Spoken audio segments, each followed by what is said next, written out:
आणि पंढरपूर नंतर थेट जाणार आहोत मुंबईतल्या वडाळ्या या ठिकाणी। पंढरपूरमध्ये ज्या पद्धतीचा भक्तिसागर लोटलाय तसाच वडाळ्याचं प्रति पंढरपूर म्हणून ओळख असणाऱ्या या मंदिरात सुद्धा असाच भक्तिसागर लोटलेला असतो। थेट जाऊयात, आमची प्रतिनिधी जुई जाधव आपल्या सोबत आहे। जुई, एक वेगळ्या भक्ती रसात न्हाऊन निघालंय ही पंढरी नगरी आणि दुसरीकडे आपण जर बघितलं तर अशाच स्वरूपाचा आनंद रूप पाहता लोचनी सुख झाले हो साजणी असा अनुभव इथे अगदी मुंबईमध्ये सुद्धा इथल्या भाविकांना येत असेल।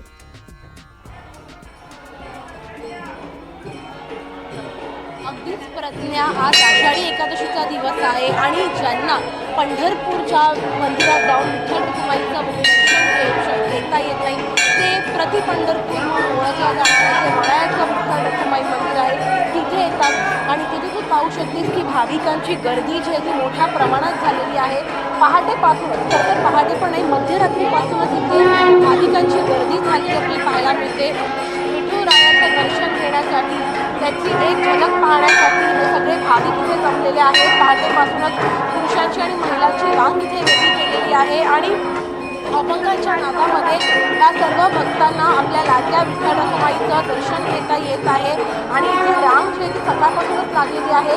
काही इथे वारकरी संप्रदायातील देखील नागरिक आलेले आहेत आणि ज्या दिंड्या असतात त्या दिंड्या देखील इथे आलेल्या आहेत। सकाळ सकाळ एकदम भक्तिमय वातावरण त्या संपूर्ण परिसरामध्ये विठ्ठल रखुमाई मंदिरामध्ये आपल्याला झालेलं खरं तर पाहायला मिळतंय। प्रज्ञा, ज्यांना प्रत्यक्षपणे जाता येत नाही पंढरपूरला ते इथे येतात प्रति पंढरपूर म्हणून ओळखल्या जाणाऱ्या वडाळ्याच्या मंदिरामध्ये।